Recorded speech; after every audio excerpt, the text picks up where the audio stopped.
اعوذ باللہ من الشیطان الرجیم، بسم اللہ الرحمن الرحیم۔ فرشتوں کی دعا اور یاقوت کا محل۔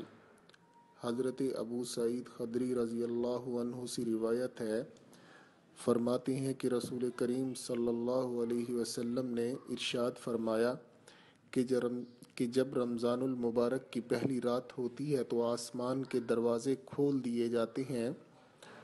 اور ان دروازوں میں سے کوئی دروازہ بھی رمضان شریف کی آخری رات تک بند نہیں کیا جاتا، اور کوئی مسلمان بندہ ایسا نہیں ہے کہ رمضان شریف کی راتوں میں سے کسی رات میں نماز پڑھے مگر یہ کہ اللہ تعالیٰ اس کے لیے ہر سجدہ کے بدلے میں 2500 نیکیاں لکھے گا، اور اس کے لیے جنت میں سرخ یاقوت کا ایک مکان بنا دے گا جس کے 60,000 دروازے ہوں گے، اور ہر دروازے کے لیے سونے کا ایک محل ہوگا جو سرخ یاقوت سے آراستہ ہوگا۔